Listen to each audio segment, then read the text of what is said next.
The Raptors get all their starters back, and it pays off against the Brooklyn Nets. 114-103 is your final. That's 4 straight wins for the Raptors as their record improves to 25-34 on the season. Hello, everyone, and welcome inside Raptors Night Cap. Randy Urban alongside Sherman Hamilton, Paul Jones, Jack Armstrong. Jonesy, I'll start with you. Big win for the Raptors. They outscore the Nets by 24 points in that third and fourth quarter combined. But how did the Raptors change the game there in the second quarter? Look, Sherman and I talked about it on the radio. It was pretty much a classic back-to-back for the Nets. You win the night before, and then you come to the next game and you say, we'll worry about it later. You get in, you're good in the first half, you feel good, and then the leg fairy comes in and steals all the legs in the second half, and you got nothing. I mean, 36-23, the game turned in the third quarter. I mean, we watched Toronto started off well that third quarter, and Sherman and I kept looking at each other. All of a sudden, the Raptors are up 18 in the third quarter, and it's the classic back-to-back for the Nets. Now, give the Raptors some credit for having a full complement back, making Kyrie Irving work, hanging on to guys like Landry Shamet, who was, 3 of 17. Blake Griffin was pretty quiet. So I give the Raptors credit for what they did, but the schedule also gave them a little bit of an edge too on the second night of the back-to-back for Brooklyn. Well, Jack, if you want to talk about the defense too for the Raptors, Joe Harris started 4-4, 12 points. He ended up with 14. So the Raptors really clamped down there. And then you get all their guys back in the starters. It seemed also like a recipe for success for the Raptors, despite even the back-to-back. Yeah, we could talk about the offensive exploits of Anunoby and Siakam, and then VanVleet and Lowry got better as they went along. I just think collectively the defense was really good. You mentioned, Joe Harris getting off to a good start. Kyrie was brilliant in the first quarter as well. Yes, and some of it is back-to-back related. I think the Raptors dug in, played really hard. And again, Siakam and Anunoby were unbelievable. And I'll tell you what, Birch and Gillespie are so ideal for this team. Yes. Because, you can't, a lot of times you can't have 5 scorers out there. You need somebody to just do the dirty work and not need any plays run for them. Just run around and get offensive rebounds, set screens, switch, win loose balls, all that kind of stuff. And let the other 4 guys shine. And I think both of those guys deserve a ton of credit. Knock wood, fingers crossed. I hope Chris Boucher's okay. But this is an intriguing group. And I'll say this, guys, and Jonesy mentioned before we came on here that Washington won, I guess Chicago lost. I tell you what, if the Raptors get in the play-in game, or if they get into some degree of the playoffs, look out. I don't want, if I'm the other team, I don't want to play these guys. I mean, they've beaten Brooklyn twice. They've beaten Milwaukee twice. They've beaten Philadelphia. And to me, I don't think they fear anybody. And they have a tremendous backcourt in VanVleet and Lowry that have rings on their finger. And by the way, Siakam and Anunoby, they got rings too. Yeah, and Sherm, it was their 28th starting lineup, right, which tied a franchise record. So this team has been, there's multiple players in and out of the lineup constantly throughout the season. And when you get everybody back out there, you're reminded that this is a potent team. This is a potent offensive team, and they can do a lot of things defensively as well. Well, it's easy to forget. I mean, you look how long they haven't had a complete lineup together. We're going all the way back to COVID protocol, which was right before the All-Star break. So it's been a long time since we've seen this team fully intact and playing together. And another thing is, even though these guys were gone for games, they were gone, but they were rested. So when they got back tonight, they played with energy. They had pop. They ran it down Brooklyn's throat in the third quarter and really just took over because they were more energetic. So I think that there's a happiness now to see everybody playing together. There's a calmness in terms of understanding roles. And, guys on the bench are going to have to adjust to what's happening. But Nick Nurse is going to try to starters out and get that continuity and rhythm together and make sure that they're playing well towards the end of the season. So it was great to see. And you're right. Sometimes you need to be reminded about how good this team can be when they're all together and playing at a high level. And then, Jonesy, if Boucher comes back, and everybody, obviously we hope he's okay, and you now look at him coming off the bench and having a little bit more freedom there at the 4 position, and then Gary Trent moving to the bench too. It's like, and Watanabe contributing. There's some potency from the bench as well there, and there was a lineup there where I was looking at it in the second quarter. I go, this could be the bench mob next season. It very well could be. And to Jack's point about Gillespie and Birch, I love the way they complement one another. Mm-hmm. I really, really do. They, as Jack says, they do the dirty work, and between the two of them tonight, you get 12 and 12 and at 12 points, 12 rebounds. That's pretty good for a guy. And 5 block shots. Exactly, Sherman. For a guy who, if you make that a singular player who's on the court with a lot of other good players. And to your point about the bench, Randy, is well taken. All of a sudden, they've got a unit, guys that have played together, and they're not being asked to do as much as they were before.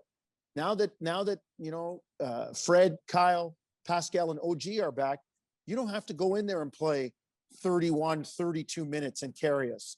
You get your 20, 22 minutes, and you're not out there all together. It's a hybrid group. You might be out there with Kyle and Fred or OG and Pascal at some time. So I just think it makes it easier. It gives Nick Nurse more choices. And as Jack said, I wouldn't want to play this team. I really would not want to play this team if I get them in a play-in game and they're healthy with their experience and they've been there before. And you think about, Jack, how invaluable that sort of play was, and the rest for the starters, and then the subsequent play for the guys that don't usually get it. Like Malachi Flynn only had 5 points, but the way he stepped into that 3 late, you're like, okay, this is a guy that's not afraid to be out there at any moment. And you got to like that going forward too. Yeah, he shoots over 40% from 3 in the fourth quarter. I mean, he's at his best quarter has been the fourth quarter. So to me, I think he has a swagger about him, how he plays, and a confidence. And the way you develop that from the collegiate level to the pro level is to actually get thrown out there and get a chance to play. I mean, if you remember him, the first few preseason games, he had that. And then you don't play a lot. And then, the whole G League thing and all that. So he's starting to get a little bit of that back. And but I think they've gotten some good observations of him. And again, I just, it's interesting. I look at a guy like Gillespie and Birch. Now, they're not at the same level as players, but I loved Antonio Davis in his prime with the Raptors. And again, I'm not saying they're in that category as players, but they bring a lot of those same things that Antonio used to bring. And to me, I think in this NBA that we're in, and even the Antonio Davis time that he was in the league as an undersized 5, so that's a valuable thing to have. And I'd rather have that than a big who's kind of slow and methodical. I don't think you win with that. Yeah, and if you look at those two guys, they're providing you extra possessions offensively because they're getting on the offensive glass, keeping balls alive. And then defensively, you think you're broken down, you think you're giving up an easy 2, and they slide over and get the block. So it's like a win-win on both sides. But sure, we all know that this team is only going to go as far as their stars, and one of them being Pascal Siakam.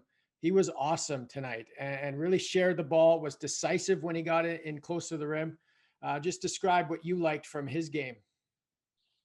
Well, I like the fact that Pascal really took the challenge of Brooklyn trying to defend him with guards. And, one thing they're going to do is try to gap him, force him to shoot it. He kept on eating up the space. He wasn't settling. He kept on pursuing the paint, pursuing contact, because he knew once he got to them, he could shoot over the top. So it was good recognition. And I thought Pascal was consistent from that perspective. He wasn't settling for the 3. He did shoot a few mid-range jump shots, but they were rhythm jump shots. There were shots that came out of the play. And I think when Pascal's playing like that, that kind of recognition consistently, this team is significantly different. And I thought collectively the Raptors did a good job of when Brooklyn was trying to defend Pascal with a smaller player, or an OG with a smaller player, even Kem Birch with a smaller player. They went at those matchups and tried to exploit that, especially in the first half. But remember, Pascal, he was out for rest. He's a guy who's coming back with a burst of energy, a clear mind, and ready to go. So it's good to see him along with the other starters play at such a high level in their first game back. Yeah, and Jonesy, OG too, right? 25 points for him. And like, I know we talk about him all the time on the show because he just seems to be getting better and better every game. But what's one part of his game that's really exciting you, that improvement that you're seeing? Because for me, it's like almost across the board. Yeah, there's lots, Randy. I love the way he's handling the ball, breaking people down on the dribble. He's still a very good standstill jump shooter, but we talk about his versatility defensively on display in full effect tonight. He was guarding Kyrie Irving. And one time he had Kyrie Irving on the wing.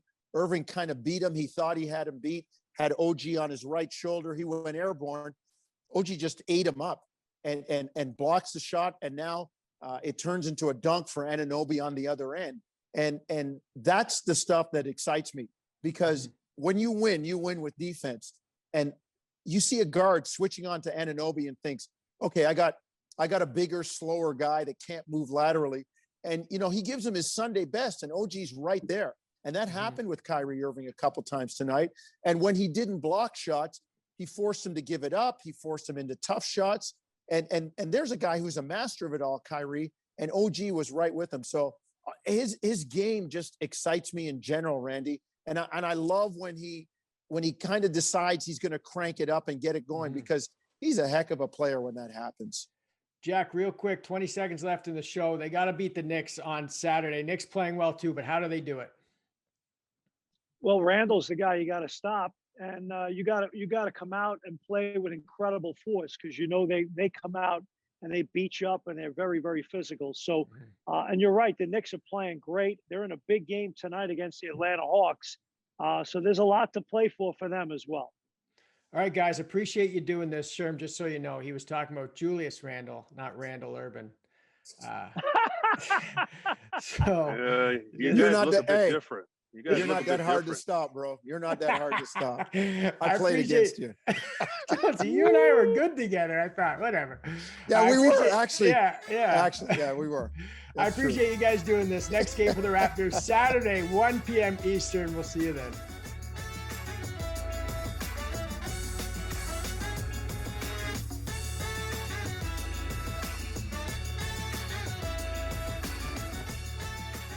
Thanks for watching. You can click to watch our last episode or to subscribe to the Toronto Raptors YouTube channel so you don't miss an episode.